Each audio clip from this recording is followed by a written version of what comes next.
It's really an important part of Royal Roads and also part of just any kind of respectful practice now to acknowledge the actual land that each of us are on. And by that, for me, acknowledging means to really be very present to the trees that are outside my window that are making the oxygen that I can't breathe on my own, and the ground that's making the food that I can't grow on my own. And so to really be present to the land and the air and the sun that is nurturing us. And then for me to think as well, I think about the people who came generations before me and the people who will come generations after me.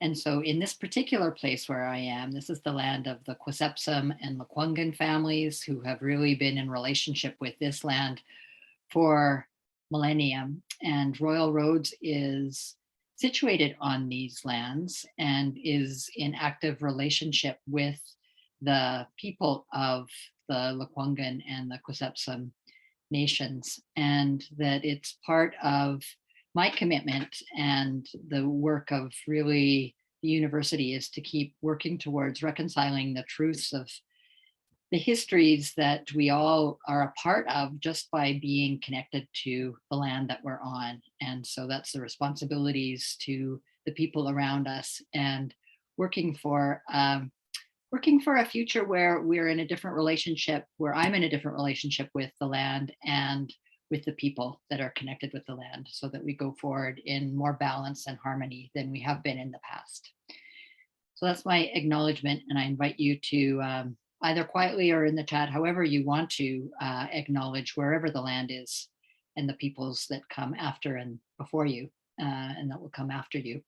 And however you want to do that, this is the moment to center and connect. Thank you so much, Marnie. That was beautifully said. And yes, feel free to use the chat option to introduce yourself, letting us know where you're joining from and maybe what you're looking forward to hear and learn today with us during that 60-minute webinar. So we're here to talk about the Conflict Analysis and Management Program. I'm with Marnie Jull, that you just heard, the program head of the program. And we have 3 graduates with us today. We have Alena, Corrina, and Steve.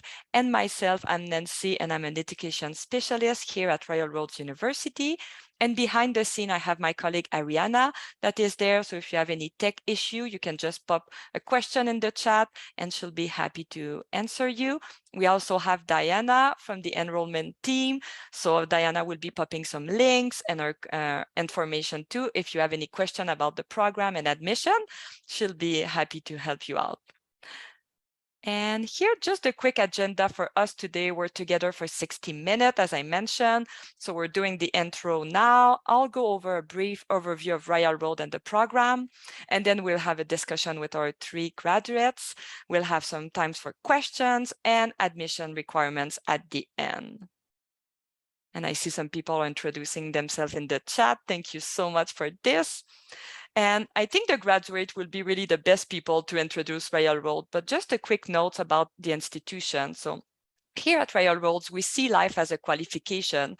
So everything you have done in the past will really help us kind of see who you are and help you become, what I like to say, a better version of yourself.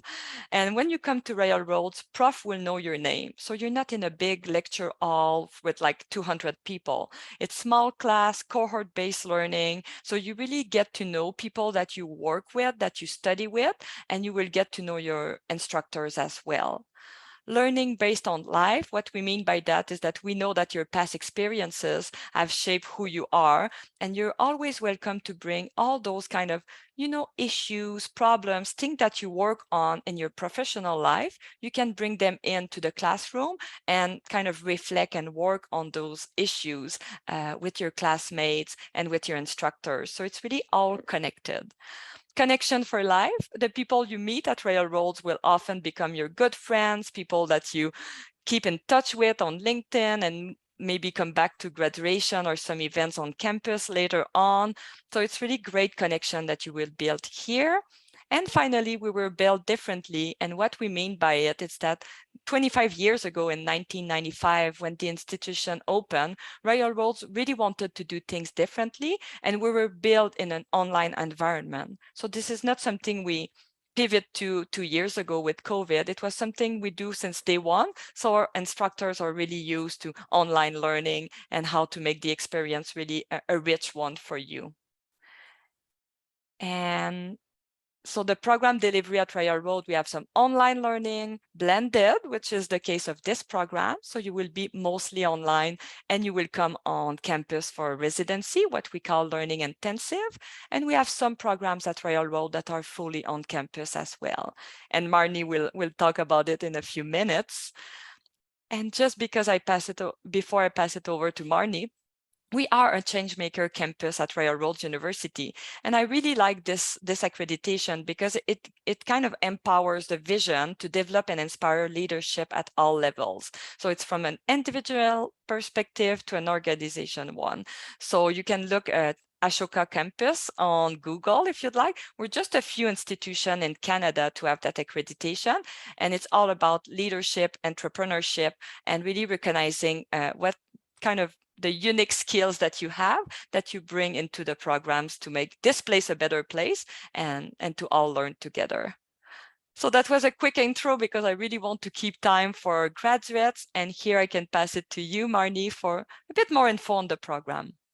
Well, thank you and welcome everybody for coming. And I also invite you to put on your camera if you'd like to be more engaging.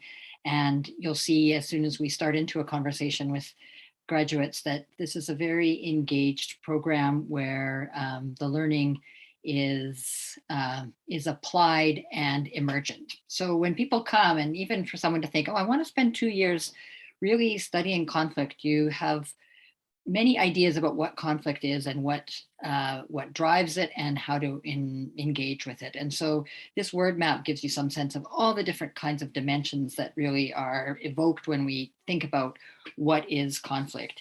And with every sense of like how we define conflict will often help us situate ourselves in relation to it. And also that conflict is not just something sort of abstract thing. Conflict is actually behavior that people do. It's enacted, and it's enacted within systems, and it's enacted between people. So that to be able to really think deeply about conflict, there's something about change making that's really essential. So let's go on to the next slide. Conflict is really an integral leadership skill. And so you'll hear from some of the graduates about how being able to engage much more effectively with conflict is really core to a sense of being able to influence change. What we often say, and this is from Peter Senge, is that people don't resist change, they resist being changed. And once we have a sense of how to use conflict when conflict is enacted, how to be able to leverage change to know where there's points where there may be an opportunity to shift, we can then influence in a much clearer way who we are and who others can be in wherever we are within the leadership. It's actually one of the hardest competencies of leadership to be able to develop, and that's why it's really worth spending a lot of time working through it with others and develop our own skills and knowledge about conflict. So with the next slide, you'll see where people start and where they go. So at the bottom left, you can see that people start like you are, probably curious about conflict and knowing that conflict can really be a blockage. And also everybody has dealt with conflict from the time they've been very young. You've learned things about conflict and how it does create some kind of change. When people come into the program, they have some kind of solid experience, either with leadership, with some kind of management, or some kind of academic background, or a combination of those. And through this 1 to 2 years of graduate level study, so if you study for a year in our program, you would get a graduate diploma, or for 2 years, it's a whole master's degree. So 2 years of this graduate level study of conflict theory and practice with a cohort model. So you're in a group with people, you're doing teamwork as well as a lot of individual work. And then when you emerge, you have a greater capacity for conflict. so we don't talk so much about conflict resolution anymore. It's this capacity for conflict of how do we actually tolerate the discomfort of conflict ourselves and be able to work with others and their discomfort to be able to find new discoveries that were not even imaginable a while before. So this greater capacity for conflict to engage yourself and others and systems to influence change. And I put this little rock at the top because it's not like it's ever really balanced, is that in all systems, in all relationships, it's continually fluid and moving. And so even when there is a sense of agreement, relationships move on and contexts move on. And so being able to really be a part of that flow and learn how to manage it more or be managed by it gracefully, those are some of the key skills that we have as an ongoing part of a 2-year journey, because these skills are not something that you learn. It's just like with playing a piano, you do just have to move your fingers along white and black keys, but the actual practice of it is an ongoing skill, and it takes a while to develop. So with that, I'd like to introduce the 3 graduates. So Alena Astashenkava, sorry again, Alena, and Steve Bucher and Corrina Chase. And I'm going to ask each of them to just introduce themselves with the story of how they started, why they chose the program, and what happened and where they are now. And so, Alena, would you go first? Absolutely. Thank you, Marnie, so much. I'm joining you from the traditional unceded territories of the Spanish Squamish-speaking peoples. And what I've learned since I've moved here, I moved here from Eastern Europe, from Belarus, the land where people aren't allowed to think freely and create change.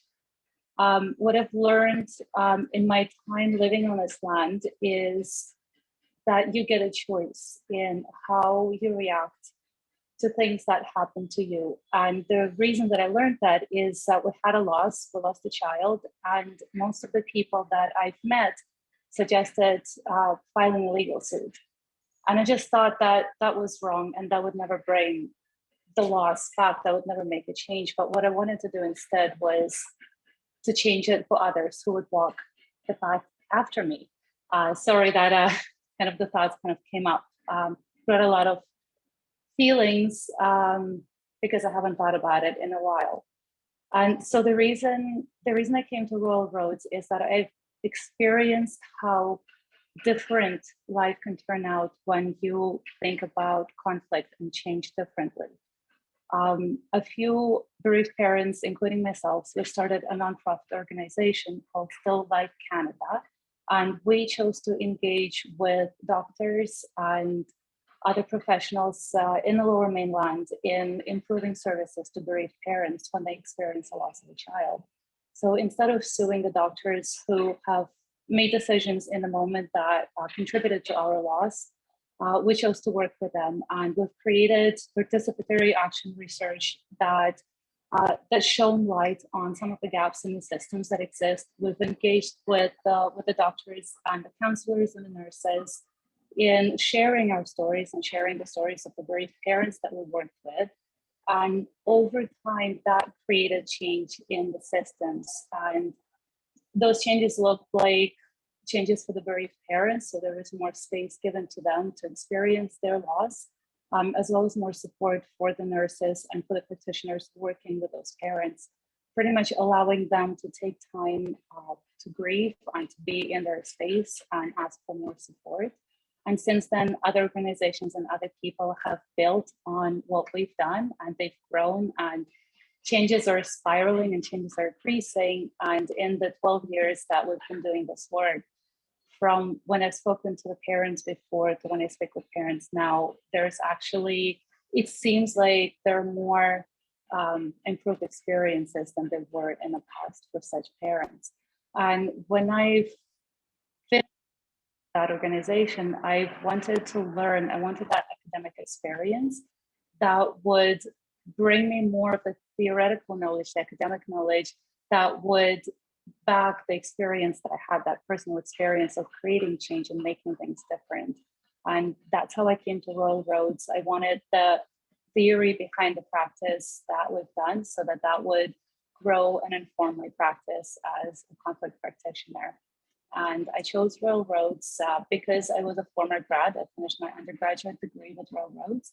And I found the program to be very supportive. I found the program giving space to every student. And like you've just heard from Marnie and Nancy, everybody gets to bring their life and their experience to the university and grow from where they are and become a better person that they are. You don't change necessarily who you are, you grow and you become better. So knowing that, I chose railroads again. Program, the blended model, the online and in person in a cohort, very supportive. The academic process was absolutely life-changing. It is rigorous. It was definitely very deep, and that's why I chose railroads again. Thank you, Alena. And we'll come back to that because also then Alena has made an amazing career change as well. It's been so great. So also to say that these graduates come from 3 different years, so they don't know each other. And it's also quite amazing how there is something about people who are interested in engaging with conflict have some qualities that does go past that the specific cohorts and really is something shared in the culture. So Corrina, just because your name is C and we started with A, would you go next, please? Sure, thank you. So good afternoon, everyone. Tan Shay Disnakashon. My name is Corrina Chase, and I am Métis and Scottish. I currently reside, work, and raise my son on the ancestral stolen lands of the Kakite people, otherwise known as New Westminster. Let's see. How I got started at Railroads was an interesting endeavor in itself. So I was working in education, and it seemed that something really was missing from my life, and trying to take a deeper dive into how to create change within systems.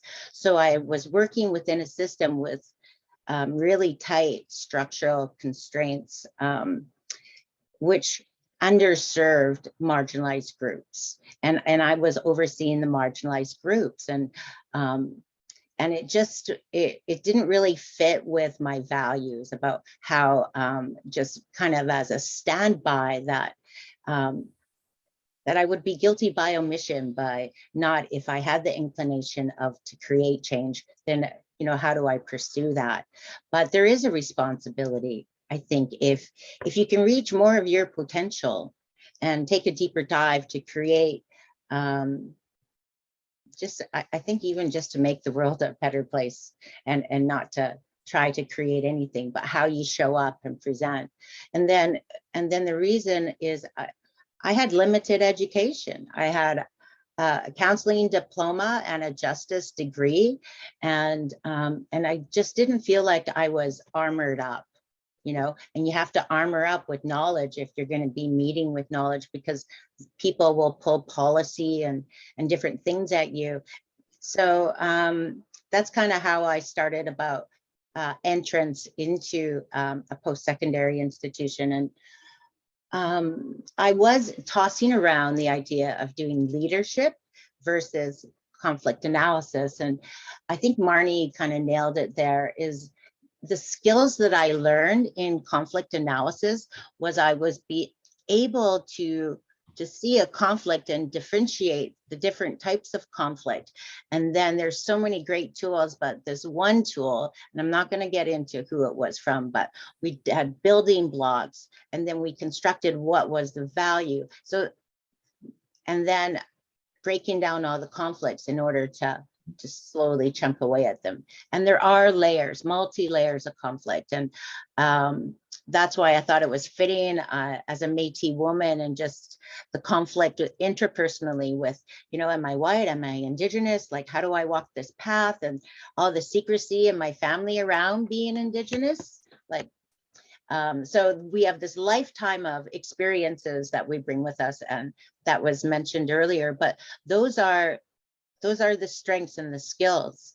And then the diversity amongst the cohort, it was extremely diverse, and I was able to learn and open my mind up more just from the experiences from the other students. It's really fosters that learning environment. So if you're thinking about it, just, you know, being open, and it did get vulnerable, because when you talk about conflict, it's like you have to unpack stuff. And initially, you know, there's that threat response in our mind, and our patterns of engaging in conflict. I think my default was, you know, it was fight or flight.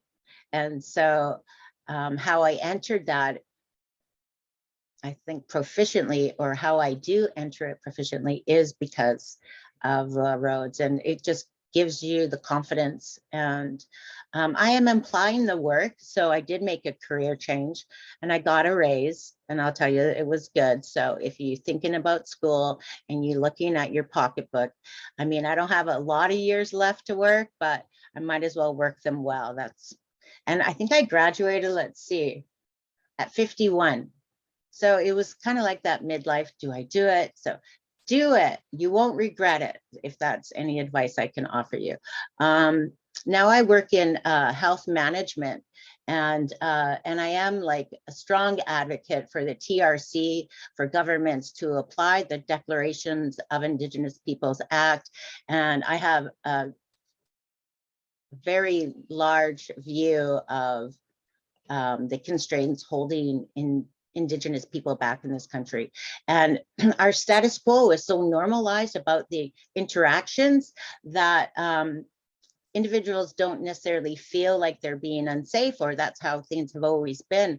But TRC is really about taking that deeper reflection in behaviors, and also consider and reflect before you speak. You know, and I think taking that time and stopping and pausing, just to ensure that the way the words are received are heard the way that you want them to be. And I am, so one of the streams, I've applied the conflict theory and interaction into a couple of different buckets that I'm working on. I will share one with you. It's because it's really meaningful and dear to my heart.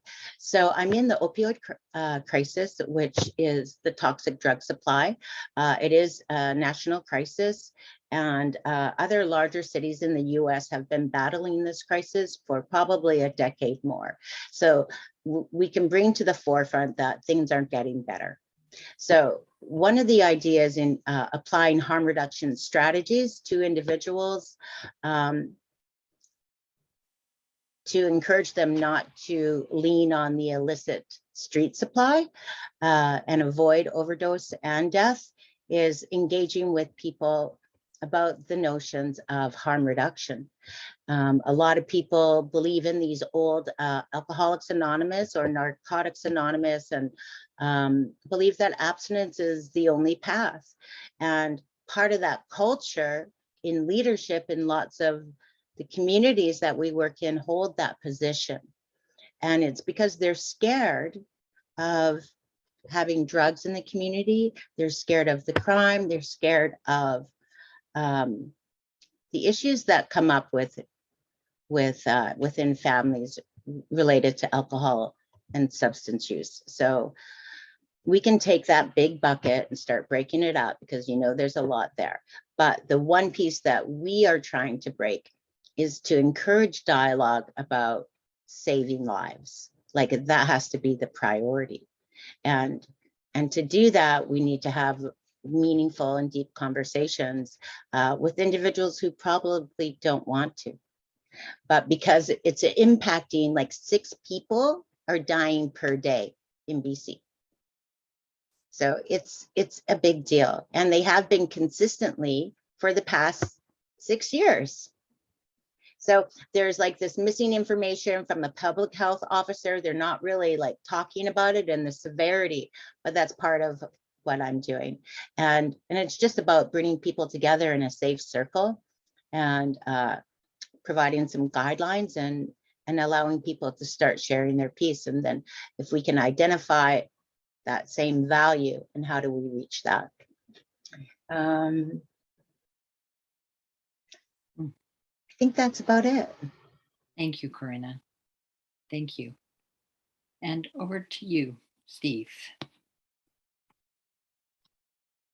Welcome, everybody. I am Steve, and I'm from the Kamloops area. It's the traditional lands of the Tecumloops people, and so we want to acknowledge them.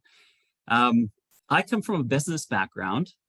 Originally, I trained as a social worker and got a Bachelor of Social Work, but then transitioned into business.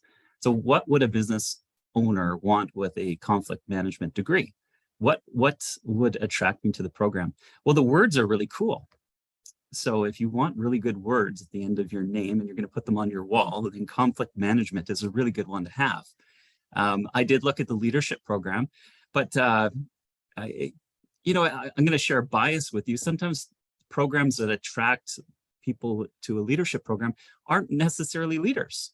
And so if you're going to go to a leadership program and you're not going to be around leaders, then why would I want to learn from that program? So what's this CAM program? What's this conflict analysis program? What's this all about? And you read that you can get a job working at the UN if you get this degree. You're going to be rubbing shoulders with people that are going to have influence around the world. Okay, that's interesting. So I come from a social work program, and social work attracts the weird and the wonderful. Again, I'll be so honest with you. I'm not going to sugarcoat anything. And so you're either weird or you're wonderful if you work in social work. That's just the way it goes. And we ended up using nursing models in forensics because the social work models were more, what's the word I'm looking for? They were good ideas, but they weren't based on research. And so all of a sudden you introduce something like the CAM model where they're saying, hey, here's some active steps that you can take that can handle conflict. Here's some research-based ideas that can help you handle conflict. And so those are really attractive to me. In my business world, I meet with people every day. And trust me when I say I get the best of people and the worst of people. If you add stress to a person's life, you're going to see a version of them that perhaps they would rather not show you. If you're telling people yes, or if you're telling people no, you get such different reactions. And so how am I going to handle these different reactions? When I think about Maslow's hierarchy of needs, place a huge value on safety. So I'm going to take a deep dive with you, but I want to keep myself safe. I want to create an office where I can predict the results. I want to create an office where people aren't going to shout at me and yell at me for a lack of success. I want to create a world where when Yellow Pages messes up my ad, that it's not going to take a week of sleep from me. Have any of you ever become offended? Maybe you became offended and you'll never talk to that person again. Well, I'm in sales. What would happen if I became offended at everybody? There wouldn't be anyone left to talk to. So we all have needs in our life on a personal level, on a business level, for some sort of ability to manage conflict. Now imagine there was a program that could teach you vocabulary. So I'm told, this isn't something I've researched, that there are 20 different words for snow in the Inuit language. Now in English, how many can you imagine? Maybe 3, 4, sleet, slush, snow, blizzard. That's all you got. But there, they have a type of snow that you can walk on. Can you imagine how useful that would be? And so this CAM program, it teaches you different words. So now you're not dealing with one word conflict. All of a sudden you can see different types. Marnie's description of the program was beautiful.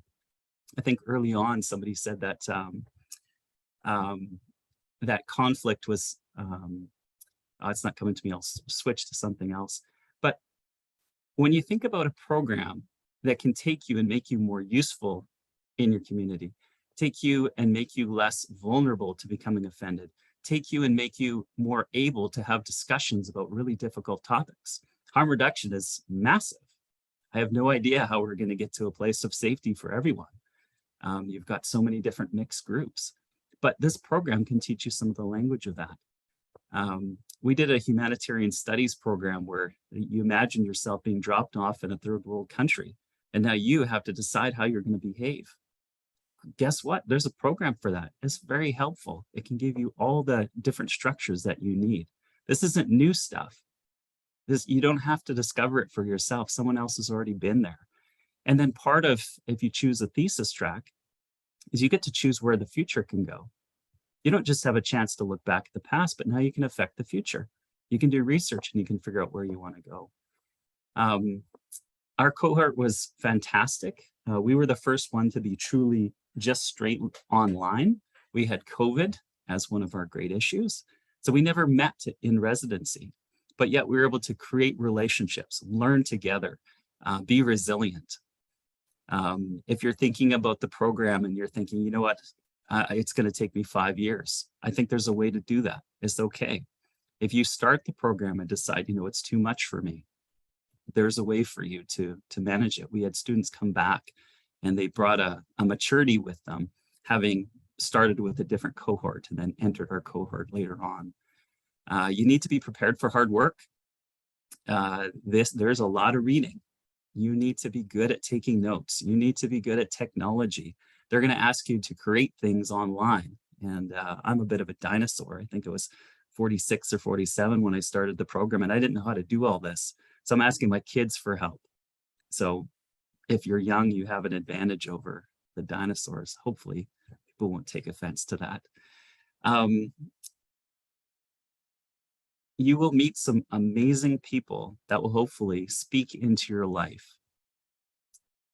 When you go into a program like this, sometimes we try to protect ourselves and we try to keep others from seeing who we really are. And the disadvantage for you is that everyone will get to know the fake you and they'll never have a chance to interact with who you really are.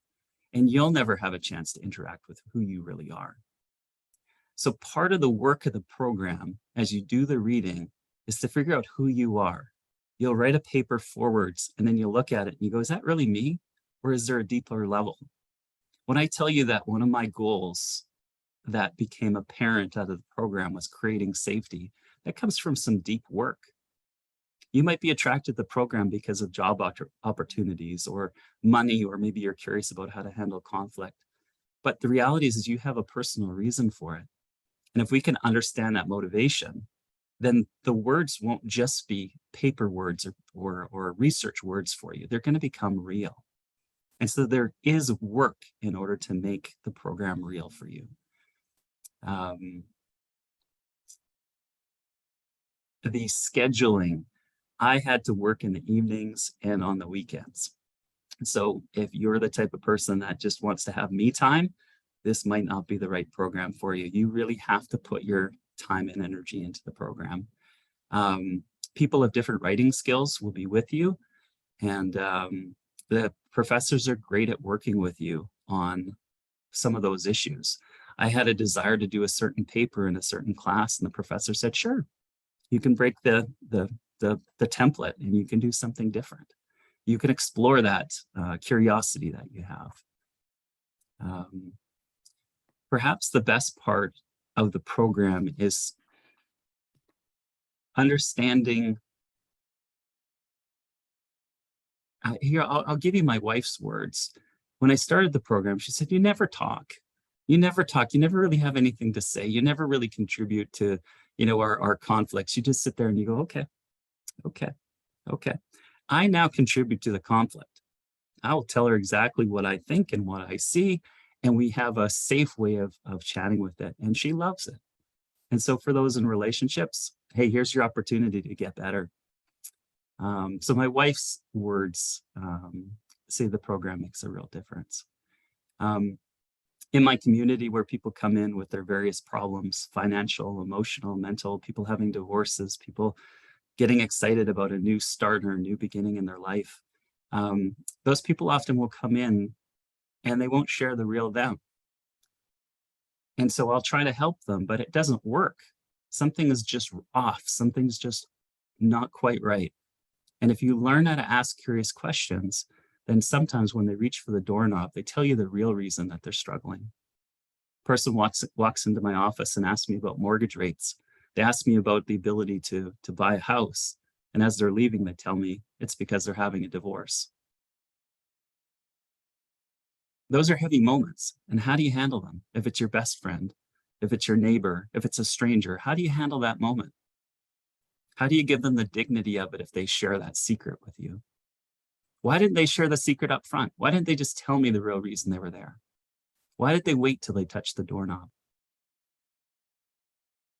And I think there's a lot of people in our lives, they're just waiting to tell us the truth. And this program will help awaken that, and it'll help you know how to deal with it when it comes. Thanks, Marnie. Thank you, Steve. And so just for people listening, I'm inviting you to either turn on your camera or your microphone or ask in the chat, and then to go back, because it's just such a rich conversation on its own. But so please, as always, just feel like you're involved in the conversation as much as you want to be. But then to just back to all three of you, is there something that you found, like, you've talked so much about the different layers of it, but some kind of learning moment, an aha moment that was really meaningful for you, or a challenge? So either meaningful or challenge in the course of your 2 years. And to also, so if there's been little bits of advice for people as they're thinking about coming to start to, like, why do a degree in conflict? So if there's anything you'd like to speak to that, also just feel free. So I'll just maybe do the circle again, like from Alena to Corrina to Steve. Oh, and then I see somebody's, yeah, Dave, please, I see your camera's on. Do you want to say something?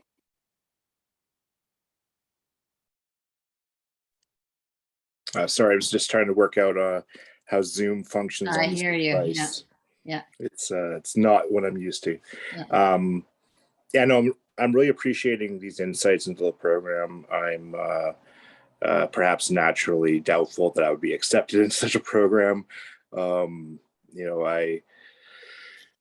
feel like I've had conflict at the center of everything I've been doing for the last 25 plus years. And always it seems like it's a bit of a sort of muddle through and sort it out, and sometimes things work and sometimes they don't, and nobody plays by the rules. And it's hard to say what the rules are, right? And so certainly I'm interested in hearing more about like the experience of having this tool set in these moments where, actually without that tool set, it would go haywire, it would, entirely misfire, you'd be counterproductive.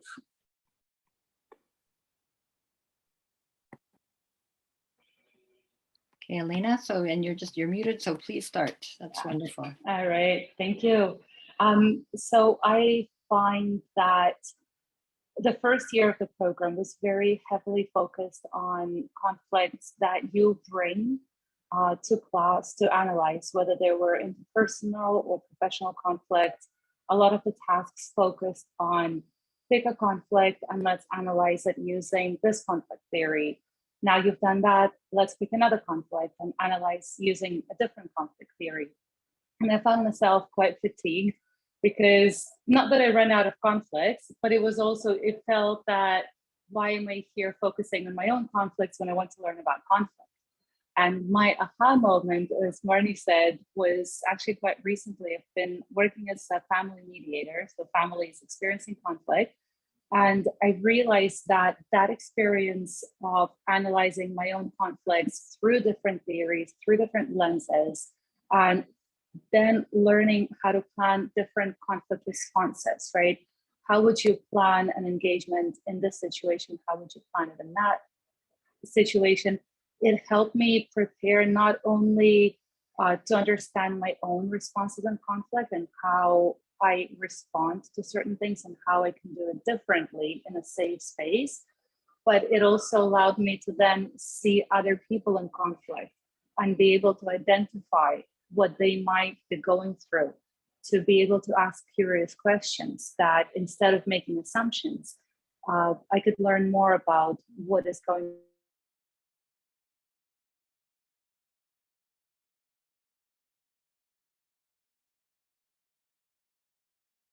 And then say, okay, well, what I'm seeing is this, and the options that I know of, that I've learned of, are the following, and then people can actually make choices in conflict. That's what I found. So I find that having an experience of conflict and recognizing that, you know, you can do things and it could go haywire, and question, well, what else can you do, is a fantastic start, because this program actually allows you to analyze what happened, right? And what might have been happening in that moment, and then giving you choices of what can you do. And humans are humans, right? So they're predictable only so far. So you get to build that experience of, well, I wonder what happens if I do this. And then you go, oh, that happened. So then you go, okay, I wonder what happens if I do that. And then you're still building on that Rolodex of theories and responses. And in the second year, I found that the academic part became a lot more, so you're building on having explored the conflicts that you've experienced, to then building and thinking about other conflicts, whether they're bigger conflicts, whether they're organizational conflicts or interpersonal conflicts. You've had a chance to apply a different lens and actually think about how you would engage. And for me, an experience I had, and Marnie was closely supervising that, using the insight approach that is taught very deeply and very helpfully in this program. And I found that I've experienced the transformative capacity that conflict brings, right? They see conflict as an opportunity. So before it was something to fear and something unpleasant, now conflict brings a chance. It's a symptom that something's not going right? And then it asking how I can change it, and you start asking questions. And once I've learned to slow down the time in that process and breathe and ask questions, right? That became that change of how I could engage more productively, more constructively in conflict and create that change that I was looking for. And now that I get to work with people experiencing their own conflicts, it's that similar situation where you see people experience things, and sometimes change can happen with one question. Sometimes I have a client come back and say, actually, we don't need mediation. This happened, and it just, they never thought of something, and I asked, right? And sometimes you know that people aren't ready to be there yet. So this program has done an amazing job in letting you sit in an uncomfortable space of understanding conflict here, and then that allows you to be comfortable being with people in conflict. Thank you, Alena. Corrina? Thank you, Alena. That was great. I really appreciated that insight. And, you know, you touched on the point about taking that time to reflect in how we show up to conflict. And because, you know, behaviors are quite embedded, and those aha moments that we have, what I had in residency, were really powerful and life-changing for me. There's a lot of humility that it takes to examine like how you show up when you feel like somebody's, you know, crossed the line. And do it with grace and proficiency. I can't say it. So I recognized, I think, within myself that it was like a knot of conflict, and I had this knot, and I didn't understand all of it, and I brought that with me. And then I started to undo the knot and reflect about the things I think that we carry, you know, our experiences, not only with our loved ones, but within the outer circle, work, and then how we show up in society. And when we feel that there's been power constraints or, you know, ways to, I guess, disempower people, conflict is the one entry point into the system to unpack that.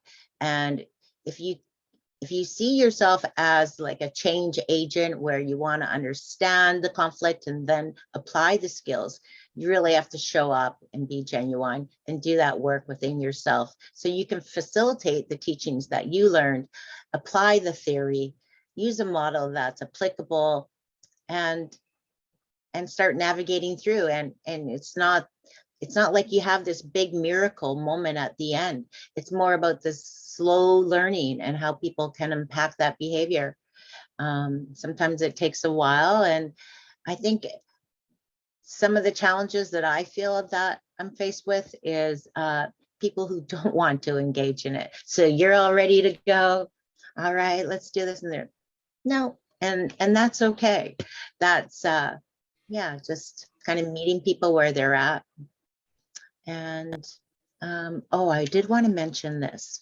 So there's this Indigenous cohort group, and there's an alumni, and there's also this really beautiful space for Indigenous people to go down near the ocean called the Blue Heron.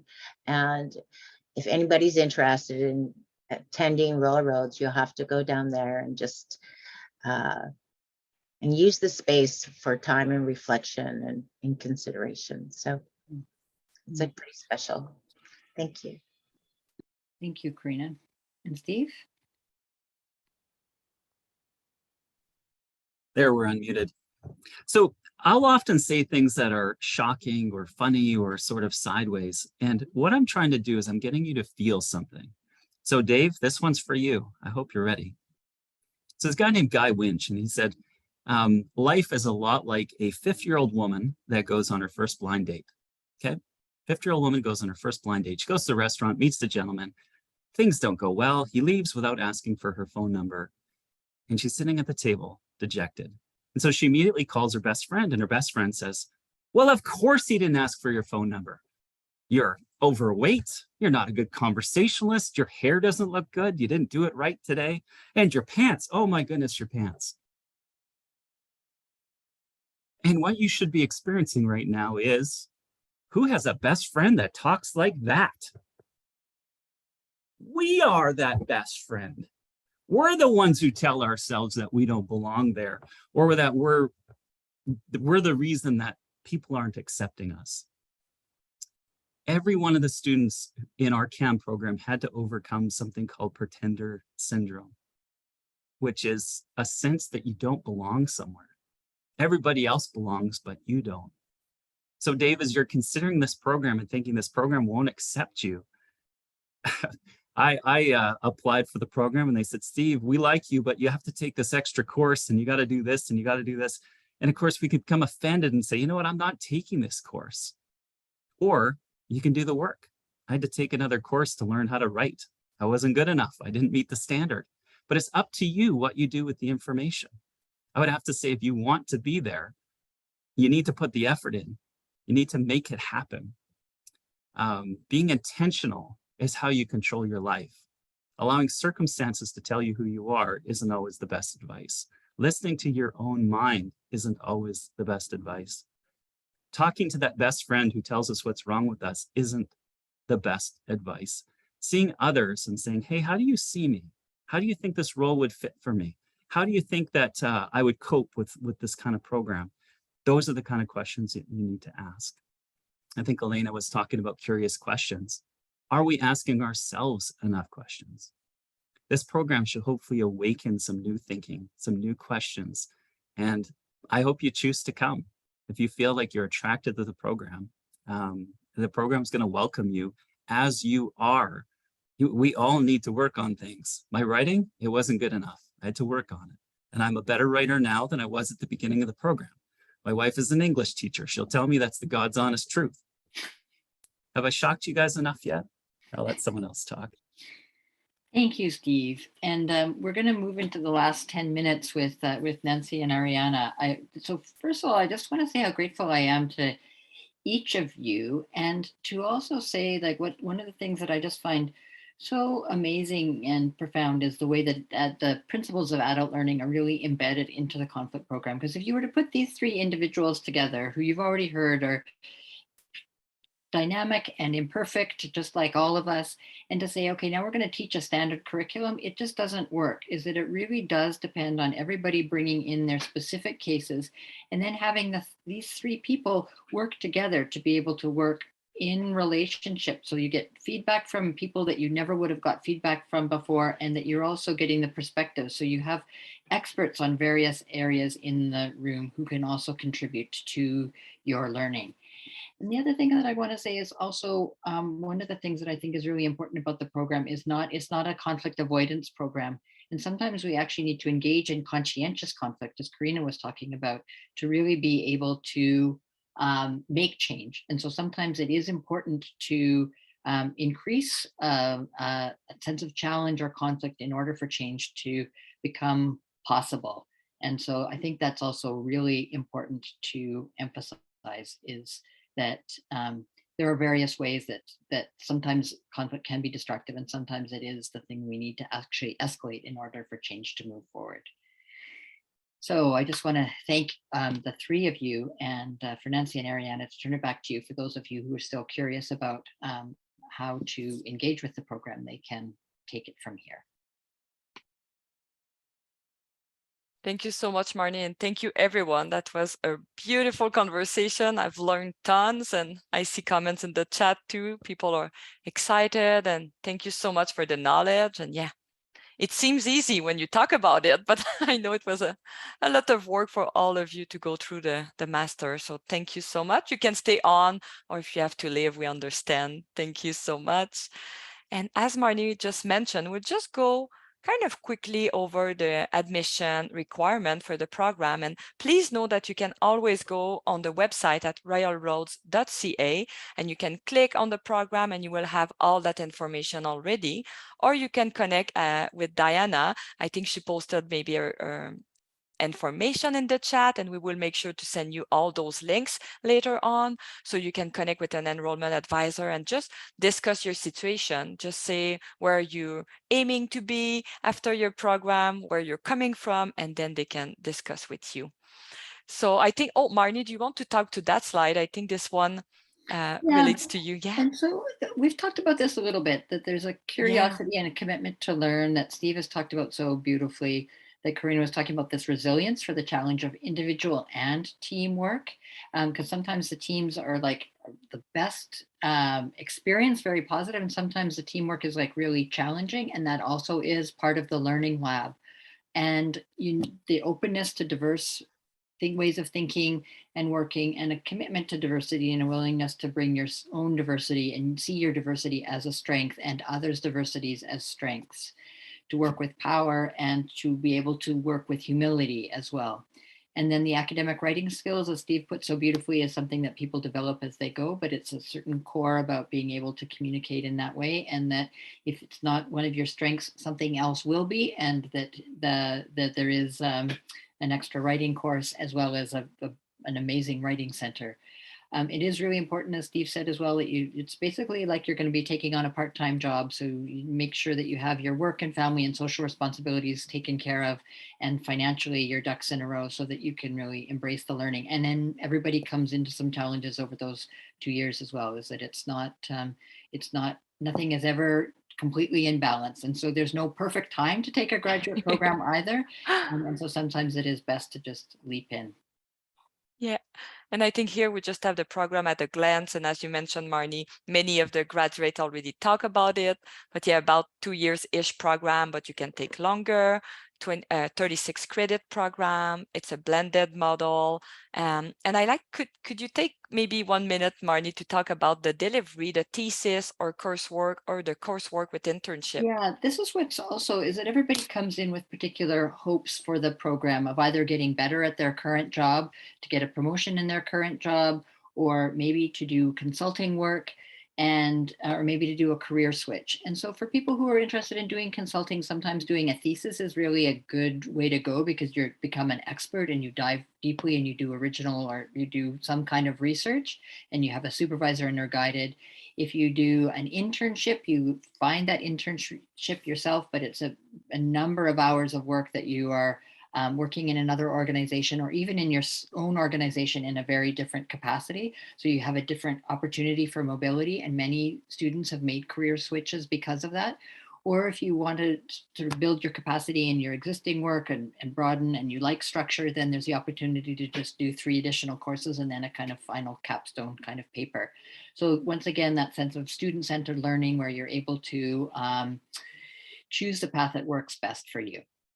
Wonderful, thank you. And the next intake will be January 9, 2023.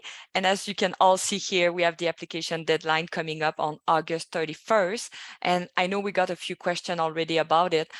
So if you're already in the apply stage, so maybe you started your application, you submitted a few documents, please continue in doing so before the deadline. So we're sure that we can look at your application and send you an offer if you meet all the requirements. If you're at kind of stage 0 that you want to get into the program for 2023, you can apply today. You can go online, click apply now, follow the steps and apply. But please be mindful that we need all those documents that we will require, that I'll talk in a minute, in order to start looking at your file. When you apply past the deadline, you will see on the application the 2024. I have to remember the year we're in. So if you apply past August 31st, you will see only the 2024 intake on the website. So in that case, if you still want the 2023, you will email the admission team at Royal Roads and you will let them know your ID number and that you want to start in 2023, and they will see if that's possible. So a few options for you. We like to work with you and make it possible, but some people need kind of a buffer zone. Some people might be watching the webinar right now and think, oh, I want to start next year, and that's all good. The intake is available on the website. You can apply for 2024 already as well. And as we talk about admission, here is how to apply. So when you go online, you will pay the application fee of $131.39, and then you will start submitting your documents. And at Royal Roads, we do 2 types of admission, which I'm pretty proud of, because as you heard the students saying, the graduates, they were sharing about being out of school for many years, and some people don't even have maybe a degree.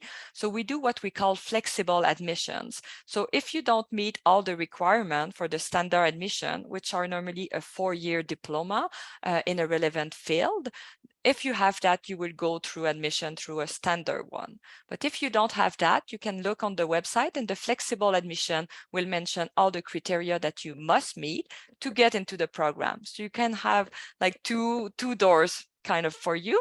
And admission at Railroad is not something that you will check. You don't have to decide flexible or standard. That's really our team that will look at your file, look at your profile, and make the decision. And some example of documents that we will request will be official transcript from all the past post-secondary institutions you attended in your life. We'll ask of you a detailed resume, really showing where you have been in your life, so volunteering experiences, school, and work. We will as well ask you for a statement of intent, what we call the personal statement, and then 2 letters of reference. So those letters of reference, we normally say have one from an academic background and one from a professional background. And what I like to say or recommend is that you use that personal statement where you really reflect on where you are and where you want to be. So you're telling our team a little bit more about ourselves and why you should get into the program. And then you can use that statement and send it to your people that will write the letters of reference. So then they're really better equipped to kind of understand why you want to join Royal Roads in the program, and then they can write about it. Marnie, do you have anything to add on this slide? No, I don't. It's Well, just that it's a process, and it's also part of that getting ready psychologically to get into the program. it's a big step, and we're aware exactly. And I invite you, maybe you take a print screen or picture of this slide here. So if you're a Canadian citizen, permanent resident, or refugee, you can always connect with what we call the domestic team at learn.more@royalroads.ca. And if you're coming from abroad, you can always connect with learn.more.international@royalroads.ca. And if you're ready now and you have more questions, you can just scan the QR code with your phone, and you will be in touch with one of the enrollment person here at Royal Roads to give you more information. And we conclude here. Anything to add, Marnie? Yeah, I want to invite everybody to join. We're having a book launch for my book coming up. My book. My book. Do you have it? Yeah. So it's going to be on September the 15th, and it's going to be with Amanda Ripley, who's written the book High Conflict.